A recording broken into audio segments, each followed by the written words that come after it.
Hello and welcome back to Mother Tongue, your eyes, ears and finger on the pulse for all parents around the world. Let's get going, shall we? We are so incredibly excited to welcome Kelly Sclanders to Mother Tongue. Kelly, how are you? I'm good. Thank you so much for having me. I love listening to your podcast. I'm super excited to be involved with it. Oh, thank you. That's so sweet. I feel very honored that you've made the time to come and chat to us today, because you are still in the really early phases of baby number 2 life. I mean, how is it all going? You look amazing, by the way. I just need to paint a picture here. Kelly looks beautiful. I look like someone's just dragged me through a hedge backwards. You've got, you just look so glowy, and like your hair's nicely brushed. And I mean, how are you doing it all? All business at the top and like pajamas and nothing is going on at the bottom, you know? Like the typical Zoom meetings or anything like that. Just pull it together last minute. Yeah. I mean, that was one blessing of COVID. I really think it taught us how to rock the video call with very little effort, which, you know, forever appreciate that. Anyway, Kelly, before we get into all the good things today, can you just tell our lovely listeners who might not know you a little bit about yourself? Yeah, of course. So I was born and raised in a lovely little town in South Africa. I'm very close with my parents and my sisters, and I had the opportunity to travel through sport and dancing and modeling. I actually lived in Shanghai for a few months on a modeling contract. Wow. So that was exciting, but I always knew that I wanted to study. So I went back home and I studied an honors in consumer science, honors in marketing, and I met my wonderful husband and moved to Dubai, and like they say, the rest is history. Oh, I love it. How long have you been here now? So we've been here just over 3 years, you know, going back and forth for a while, and then finally decided to make a move. Wow. So you've kind of experienced your whole Dubai life has pretty much been motherhood, because I'm guessing when you first arrived, you were pregnant or fell pregnant soon after? Exactly. And you know what? We just took that leap of faith. I said, let's do it. Let's take the opportunity to move now, even though I was pregnant and it was a lot at the time. But I thought, you know, if we wait, we have the baby in South Africa, we'll just add on another year or two. So I just said, let's just jump into it and go full on. Let's do it. I mean, I love that. And how have you found, because obviously you don't know Dubai any other way, and I can imagine coming over to Dubai pregnant, not really knowing many people, can probably be quite daunting, because you're like, gosh, I really need to find my village, my friends. Exactly. How did you find that, kind of moving over and starting from scratch? Yeah, well, to be honest, we were very fortunate that we actually knew quite a few people. I had some family here. We have really close family friends. So that made the transition really easy. You know, they really stepped up for us. They helped us. They told us exactly what to do, what not to do. Because a lot of people, you know, stumble in the beginning. So we were just really lucky that we had some sort of a support system when we arrived. And also having each other. I think, you know, having a partner, moving with someone, it just makes you, you know, bond even more, and you just deal with things together. And it's actually been such a wonderful experience so far. Oh, I love that. And I mean, I follow you on social media, so I feel like I know a lot about your life, but I also do feel like you give off this impression that your husband is extremely involved and very supportive, which is so great to hear, because I know that's sometimes not the case for everybody. So it's nice that you kind of had that as well, that support system. He works incredibly hard. I'm just actually so proud of how he balances everything, because when he's home, he's so hands-on. He's helping me. I was actually having Leo. I had Leo and I was in the hospital, my first son, and he was moving house for house for us, like literally unpacking the house, moving everything. Like he honestly, I don't know how he managed to do everything he does on top of all the work, but he's really incredible. That's amazing. I love hearing that. Super dad. Love it. But you mentioned there you have a little boy already. Well, you have 2 little boys now, but your first, Leonidas, he is how old now? 2? He's just over 2. 2. So can you just talk us through kind of your first 2 years of parenthood before you introduce your second little boy? How was your pregnancy, birth? How did you find that first year as a first-time mum? Because I always find that is just wildly challenging. Not just challenging, just like a total head fuck. You don't know what to expect. You know, everything's new. I had a wonderful pregnancy. I honestly loved being pregnant. I literally said that I would have been pregnant for a few more months. It really went well, but I actually had placenta previa, so I couldn't have a natural birth, which was a big pill to swallow because I had such a wonderful pregnancy. I was really almost excited, if you can say, to actually experience natural birth and see when I go into labor, how it's going to work, all of that. But you know, it was totally out of my hands. The doctor said I'd literally bleed out if I even go into labor. So I had to do a C-section, and you know what? Everything works out how it's meant to be. I really believe that in life. And it was such a wonderful experience because things were sort of planned. My mom could fly in the day before. You know, we could just organize things. There wasn't any stress or drama, you know, near the end. And the first year was honestly wonderful. I was really lucky. He was a really easy, good baby, except for sleeping, which I don't think any baby sleeps well in the beginning. But yeah, I breastfed him for actually just less than 2 years. I had to stop because I was having the second one. And it was just, we were in literally this little bubble. You know, I was able to work from home, so I was with him 24/7. The first time I actually was ever apart from him was when I had my second son. So it was a really good experience. But I think the one thing was that I made sure my mind was in the right space. I was just positive. I went with whatever was going to happen. I don't think I had these crazy expectations. Because I think when you have super high expectations and things don't go like they're meant to, I think you can really get upset and down. So I just went with it. Literally went with the flow. I love that. And I mean, did you always think that you wanted another baby? Was baby number 2 always on the horizon? Yes, I think definitely that was our plan. We always spoke about it before we were even married. And my husband comes from a family of 2 kids. I have one sister, so it's literally what we know. And I definitely wanted them to have each other. But now that I've had a second, I'm like, maybe a third. I'd have to ask you how that goes. But we definitely wanted to. Oh, so okay. So when it kind of came to like number 2, was it something that you're right, let's get going? Did you find conceiving easy? Was it something you had to work at? Because I know it's so different for everybody. Yeah, that's the thing. It's totally different from for everyone, every experience. But we were lucky that it came really easily for us both times. I was still breastfeeding Leo, so didn't really have a cycle. And so we thought like maybe I should wean Leo off eventually and then start trying. But luckily it happened for us really quickly and very naturally. Oh my God, amazing. And I mean, tell me about that experience when you found out. How did you find out? Where were you? So it was actually so random because I didn't have a cycle, you know, I didn't know what was going on. And I was at the dentist about to have a procedure. Oh my God. And like as soon as they were coming at me, you know, with the injection and all of that, I stopped the dentist and I said, hold on. What if I'm pregnant? You know, can I do this, you know, procedure, get anesthetic, all of that? And she was like, you know what, just go home, find out first if you're pregnant, and we'll take it from there.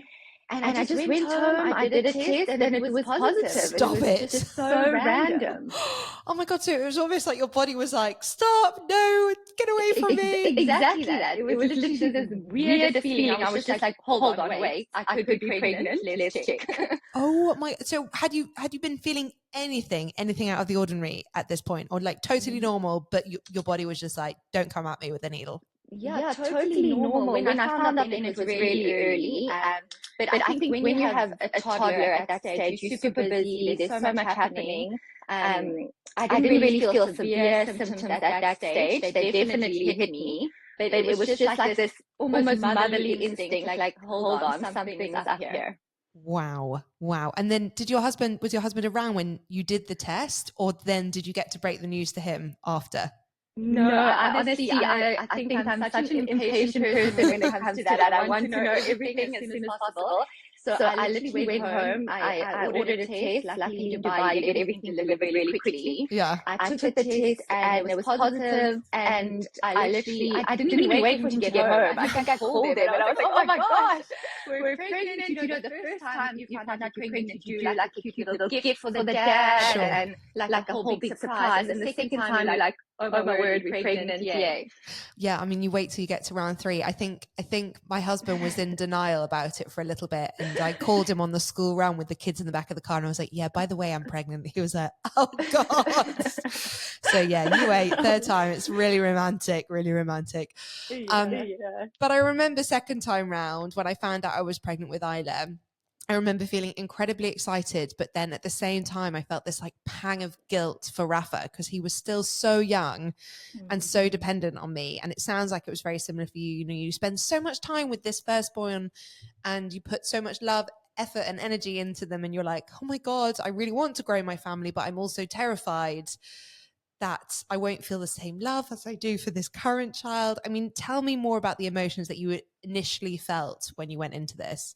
Yeah, exactly. I was a bit nervous because I was with Leo, like I said, 24/7, still breastfeeding him. He was my main priority at the time. So it's definitely a change, and it's something I think you have to think about and deal with those emotions before the next baby comes. So you're just really in a good mindset. And we were just super excited. I was excited for Leo to have a little buddy. He's such a social little guy. So I was just super excited. I think that covered the little bit of anxiety I had. Yeah, well, that's so nice. I'm glad you sound like such a positive person. I feel like I need to take some of this. You know what? I read a book a couple of years ago, actually probably 10 years ago or less. It's Mind Power in the 21st Century. I think that's the right name. I'll have a look for you. And I think I reread it about 3 times. And it's really about your mind and your mind power, and I get it. Like life is a tough, pregnancies are tough. I'll get into my second one, but your mind is actually such a powerful thing. It can really get you through some tough times. Yeah, that's so true. And actually, on the reverse side as well, it can also be quite a cruel thing. Your minds, I feel like, depending on, you have to look after your mind. Needs to be healthy. So true.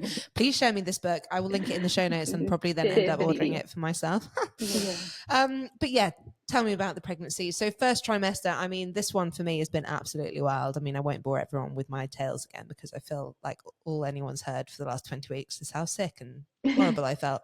But how did you find it? How did you find, especially, let's start with that first trimester. Yeah, so that's the thing. Everyone's experience is so different. Even your own experience is different. Number 1, number 2, now number 3 for you. But for the second one, I was just extremely exhausted. Right. And I didn't know if it was because I had a busy toddler, I was still breastfeeding, or obviously the pregnancy, but I was just super exhausted. That was like the main symptom. I was also quite nauseous, but no vomiting, luckily. But it was just extreme tiredness, and you've got so much to do, but you literally just can't get off the couch. No. it's quite it's quite terrifying, actually. I mean, I remember at one point I was just going to bed at 7 p.m. every night, and I was like, oh my God, am I going to be like this for the next 9 months? Exactly. It's just destroying. And going on with that, I also developed these crazy rashes. I didn't even post them on my social media because I think people would have freaked out because it was literally all over my body. And I think I went to the emergency room about 3 times because my husband was like freaking out when he saw me with these crazy rashes. And obviously you're pregnant, you don't know what's happening. And nothing I used worked. I went to so many different doctors. Eventually I found a specialist who figured out what it was. And obviously with pregnancy, it just makes everything 10 times worse. And gave me the right creams and it sorted it out. But that was just such a weird, strange symptom. What was it? Did they ever tell you what it was called? So they said it was atopic dermatitis. So even if you get it like a little rashes before pregnancy, like I always used to do, pregnancy just makes it full on. And it was just like in that stage where it was just everywhere inflamed. And luckily after the pregnancy, it's gone down a lot. So obviously pregnancy just made things a whole lot worse. And was that quite similar with Leo, or was it very different? very different. Like I said, Leo's pregnancy was so smooth. I could still do some prenatal Pilates. I was working. It was just super easy. So it was quite a shock the second time around. But I'm glad it happened because, I speak to so many moms. I do some talks, host some events, and now I can just be more sympathetic with all the moms because I've experienced two different extremes, and I can really just share both kinds of things that I've been through and just relate to more people. So again, I believe everything happens for a reason. Yeah, so true. Again, you're just so positive. I just love it. But so let's say we're getting to the end of the first trimester. Did you do the NIPT test? Did you think because of these change in symptoms that you might be having a girl versus a boy? Like, what was your gut telling you about the sex?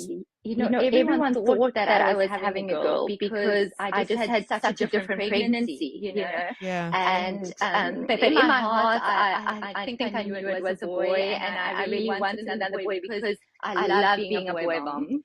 It's just the best thing. They're super close to you, and I think it's also really nice that they would have each other as friends.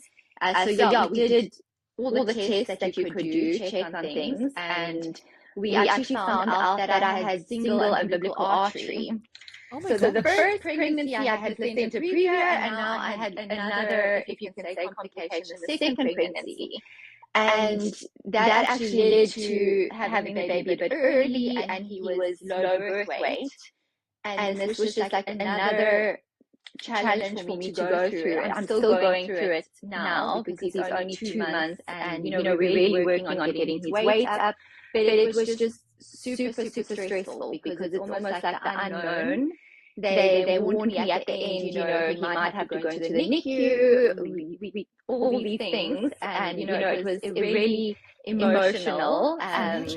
Yeah, it's still something I'm processing. I'm so glad I'm actually talking to you because this is the first time I'm actually sharing my story. I definitely want to share it with people, but I'm still going through the process. Yeah, bless you. And it was just it's just a lot. I think when you're a mom and you find out something about your child, or if they low birth weight, you just feel a lot of pressure that you need to just take care of him, get him where he needs to be, just give everything and more. Yeah, bless you. Oh, that must be so terrifying and traumatizing. I mean, I've never heard of this before. What is it? I know, me either. I was completely shocked. So basically, you'll just have less blood flow from the placenta. Okay. So they said it's completely fine. Everything else was normal. Just near the end, obviously, before you give birth, you might just see that the weight is not going at the trajectory it's supposed to, and he might just have to be born C-section a bit earlier.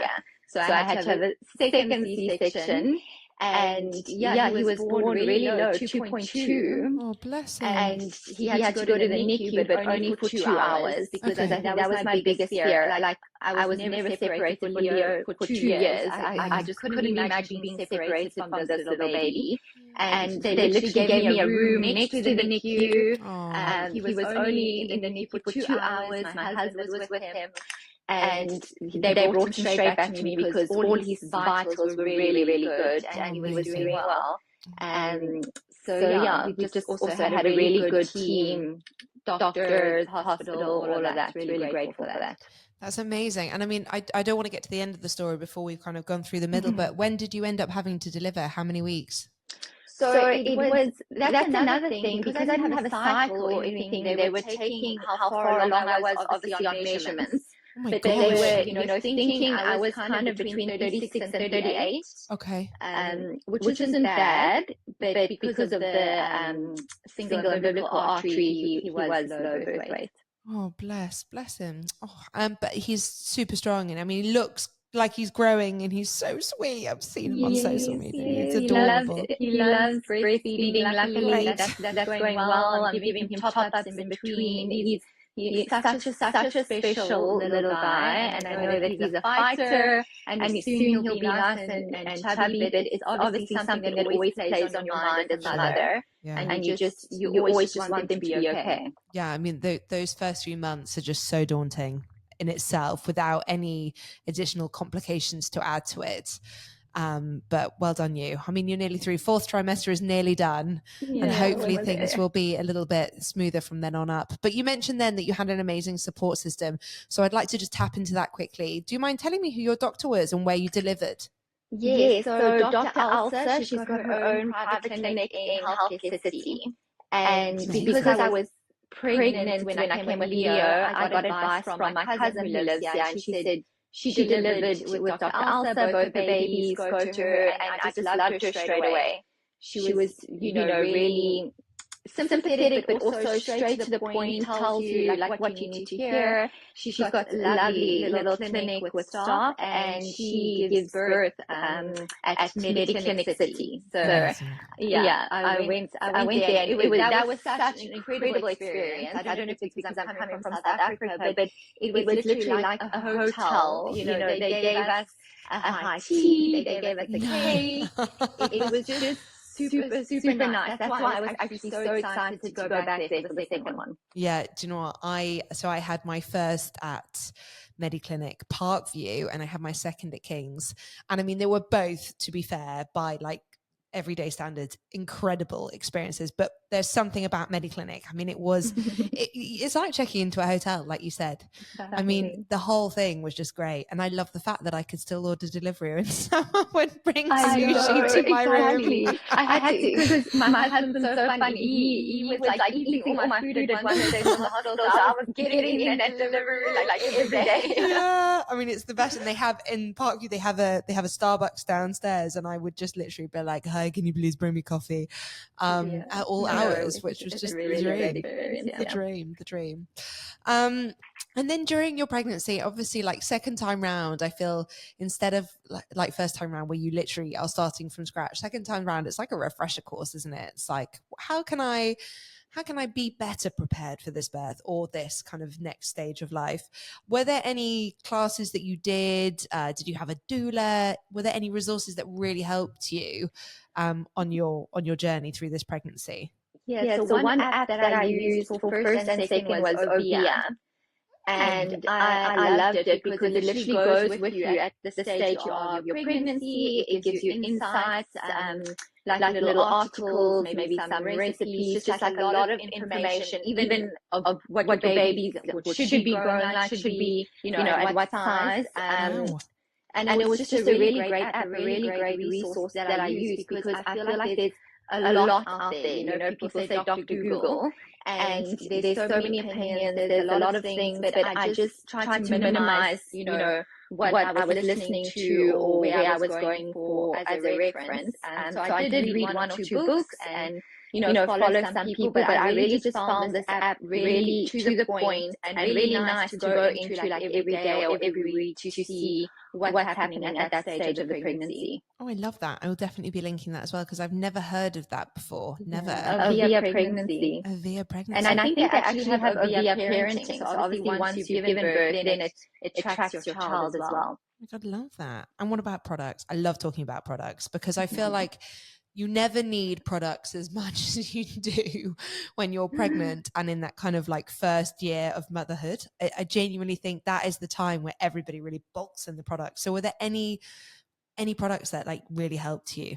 Yeah, so definitely the two things that I use the most in pregnancy, actually every day, was a really good quality clean, like body oil and cream, obviously for stretch marks. And someone told me it's not really about which product you use, but it's about keeping your skin as hydrated as possible. Okay. So I was literally using an oil and a moisturizer every single day, probably twice a day. You're so good. And that really helped. Well, I was good with the first pregnancy. Second pregnancy, I think I was slacking a bit.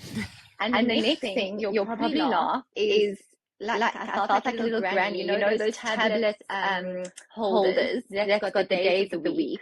Because I would totally forget to have my prenatal, and since I got that, I've been using it since the first pregnancy, now postpartum, I'm also taking vitamins. I literally would stack up my little pill box, and then I would know if I had missed or not. And that I literally just used every day. It was such a good thing, even though I felt like a granny, needing to remember to take her tablets. No, and one product I love once I gave birth, and that was the haka, which is the milk collector.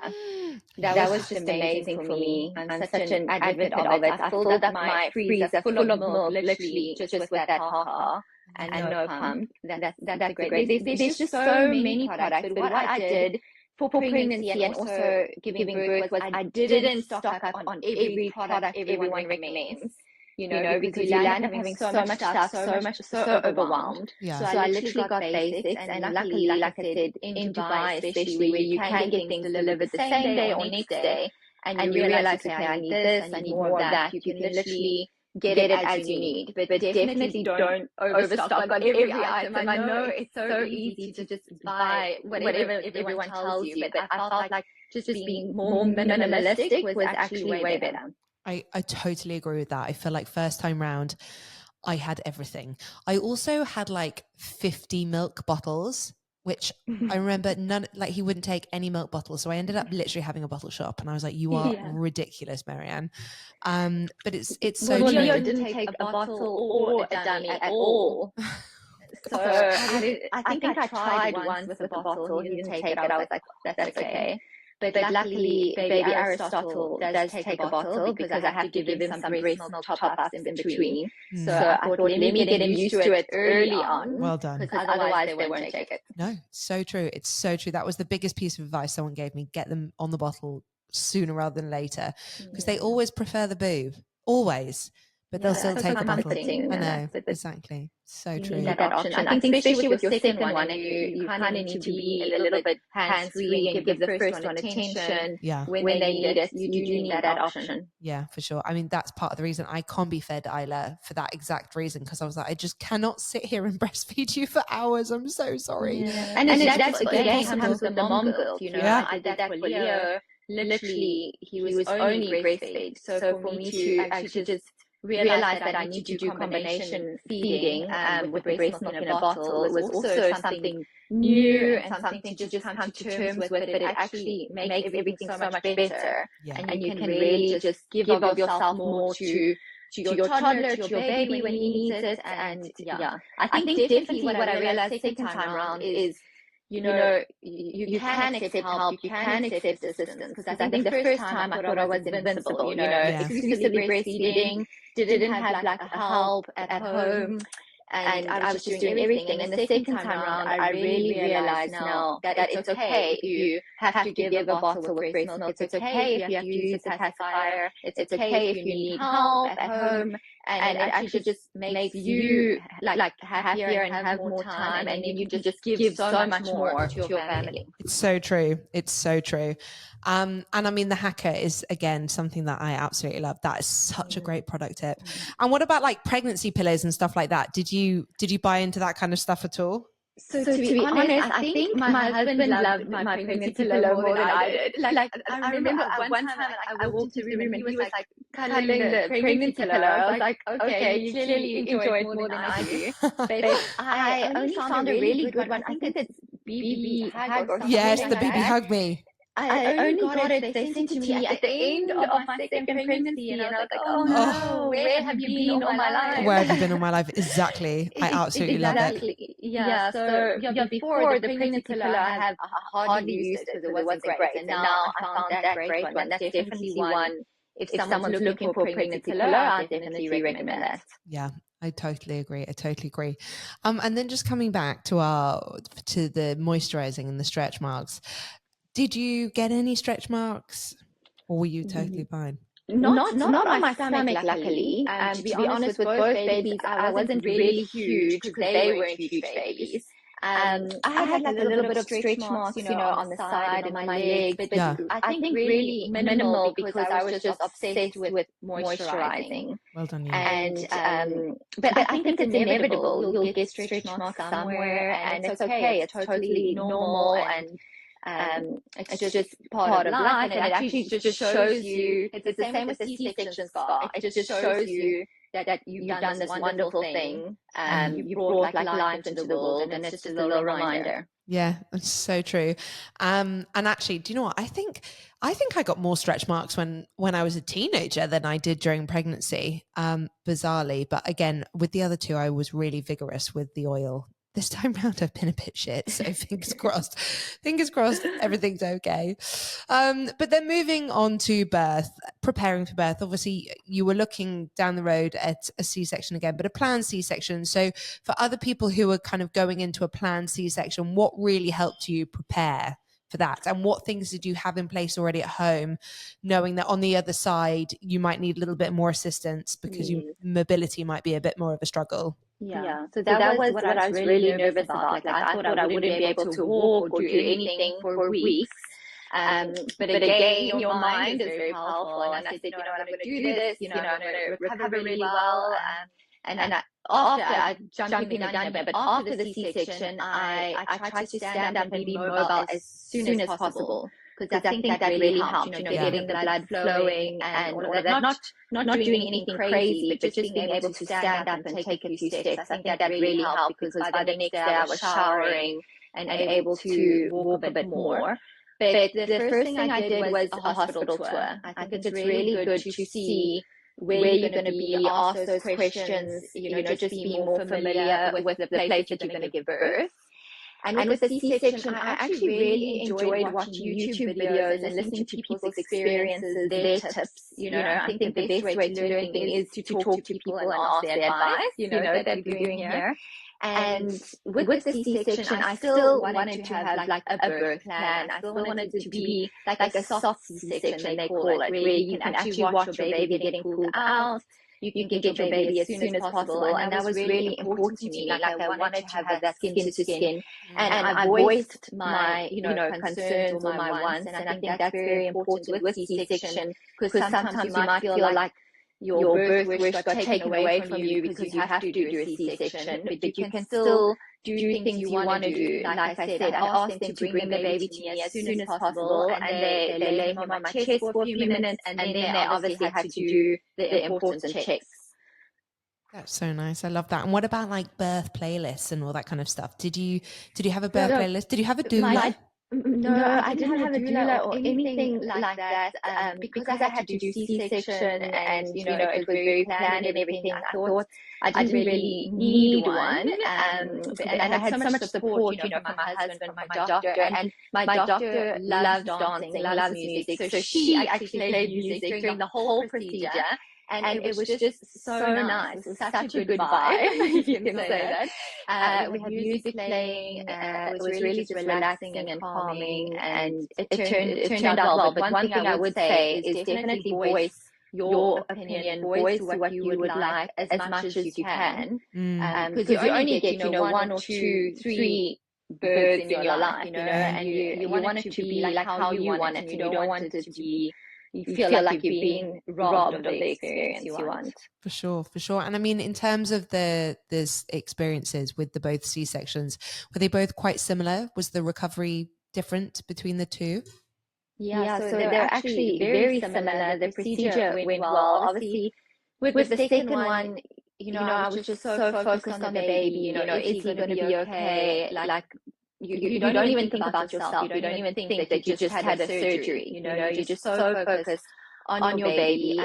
But luckily, again, I had my mom, who was a huge help for the first few weeks. So I could also focus on recovering, but still focus on the baby. Yeah. And both of the recoveries were pretty similar, except with the second one, I didn't listen to my doctor to not lift my toddler, who's 14 kgs and wants to be carried up the stairs and all those things. And I did that quite a bit, so I experienced some pain, obviously, because you just had a surgery. Yeah. But there's nothing you can do when they ask you to carry or, do things for them. I mean, you just have to get on with it. But I would definitely, if I could go back, just try and, just be a bit more relaxed and try to focus on the recovery the second time more. Yeah, it's hard though. It's so hard because the guilt, this mum guilt that we seem to carry around with us, it's just wild. But speaking of Leo, how was it when you introduced him to the baby? How was he? Because I mean, my introduction was dreadful. I'm not going to lie. Oh no. We're going to have to listen to that story. But Shame, he's just such a sweetheart. Honestly, I was just so proud of him. But we started before even I gave birth, talking about it, explaining things to him. I tried to involve him as much as possible. Like if I was sorting out the baby's clothes and doing washing and packing it away, like I got him involved. He was hands-on, just so he knew, that something's coming. And when we actually introduced him and brought him to the hospital, my husband made like a little adventure for him. They got dressed up, got in the car. They had like a little drink and snack in the cafe downstairs. They picked out a little gift at the gift shop. So it was really just fun for him. And the same as we got a gift for him from the baby, which I think really helped. And again, another thing a lot of moms told me is don't be holding the baby when they walk in. Yeah. And so we did that. I had the baby in the little side bath and everything at the hospital. So when he walked in, I could embrace him and all of that. And I think that helped. But I think also I just tried to be really in tune to him and his emotions and his cues, so if I could see he was getting a bit overwhelmed, then like my mom or my husband would take him to go talk to the nurses or show him the train outside the window. And I think it's something new for him and something new for you. You don't know how it's going to go. Yeah. You can try and do those little tips, like I said, but you just don't know how it's going to go. And the thing is, you just have to be so sympathetic. You have to just be sensitive to them and just understanding. Yeah, for sure. And I mean, speaking of advice, you mentioned there that you helped, you got him to help you kind of like fold the clothes and clean the clothes and everything and prepare for the baby, which I think is also a great idea. Was there anything else that you did that really helped? I mean, we had books, for example. I mean, again, my experience wasn't quite as smooth as your experience, but I feel like the books did kind of help him understand that there was a baby inside mummy's tummy and that baby would one day arrive. Yeah, exactly. So we also did a few books. Yeah. But I was really worried, especially the first time he saw me breastfeeding, because I only stopped breastfeeding him about a month and a half before, and I was like, oh my God, I was so stressed about that. But he would, every time the baby would cry, he would say, "Mommy, boopy, mommy, boopy," like he wanted to feed the baby. So yeah, I just, like I said, I just made it fun, made it an adventure for them. I also made sure like he got a gift from the baby, and I also like really spoke well of him in front of the baby or in front of others, and I just said, oh, you're such a good big brother, he's helping so much, just trying to be positive, but also giving him attention, which is what we were talking about earlier, is that you need to give the balance. And I just made sure that I gave him one-on-one time. When someone would hold the baby or the baby was sleeping, I just made sure that I just filled his cup. Yeah. And I think that helped a lot. And obviously he did have his little wobbles and all of that, but he was just super excited about the baby. He still is. Like as soon as he gets home from a play date, he like runs to the baby. And I think he's like too excited that it could be dangerous. Like oh no, don't pick up the baby, or don't do things like that. So we have to keep an eye on him. That's one thing. So sweet. Oh, and before we start throughout this today, I just wanted to ask about challenges and highlights. What do you think has been the biggest challenge for you so far, being a mum of two, versus the biggest highlight? So definitely the challenge was, like I said, having a baby, low birth weight. It's just really stressful compared to the first experience where everything was smooth, and it's still so new. We are only 2 months in. We still working on his weight, doing a lot of checkups, and I think that's just really stressful. Having a baby is stressful, but having something like that to just add to it. Yeah. And the highlight, which probably is the cheesiest answer you'll ever hear from anyone, is experiencing this new type of love.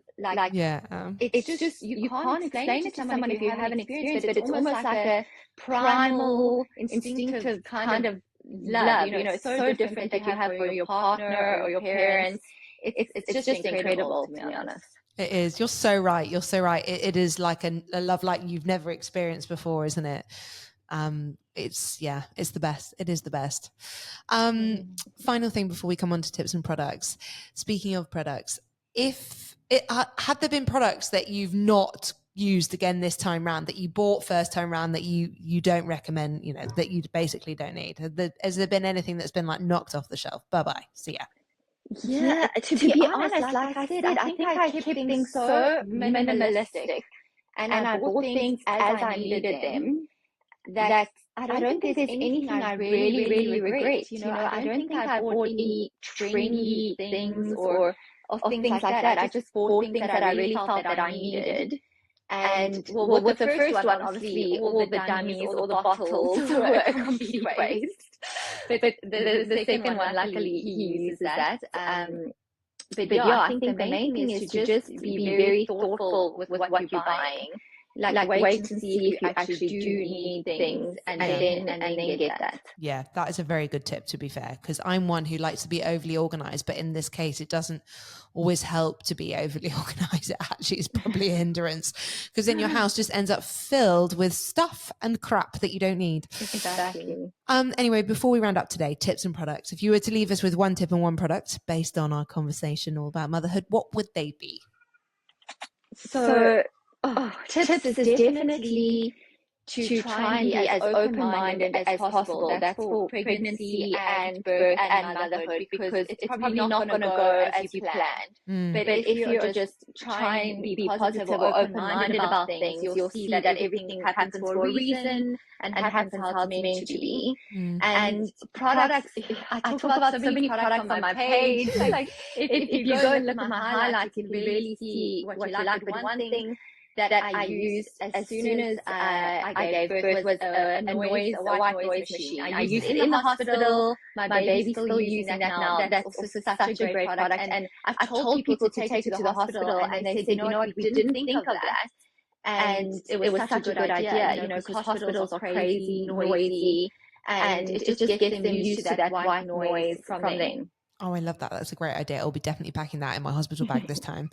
And then Kelly, for anyone who wants to reach out, say hi, ask you any further questions, where can they find you? Yes, so you can find me on Instagram. It's Kelly Sclanders, my name. And yeah, I just love the little community I have there. I chat to a lot of moms. Anyone is open to ask me any questions. I'm happy to answer anything, give advice. I always talk about little products I love and just my experience. And guys, as always, I'll be linking this in the show notes. So if you want to go and have a chat with Kelly, you can find her down below in the show notes. Kelly, you have been incredible. Thank you so much for your time today. I've loved catching up. Thank you. And I'm sure I'll be seeing your face thing very soon. I have to say, sorry, before we end, I'm really enjoying your pod book. I wish that you brought it out when I first was pregnant with Leo, you know, because it's just such a good resource, you know, to have one thing that really follows through from the beginning of pregnancy, now postpartum. I'm really enjoying it. Oh, thanks, hon. That means the world. I'll link that too, guys, just in case you want to check it out. But Kelly, I'll be seeing you around, I'm sure. Probably at an event in Dubai. Exactly. Good luck with the rest of your pregnancy too. Thanks, hon. Right. Thank you.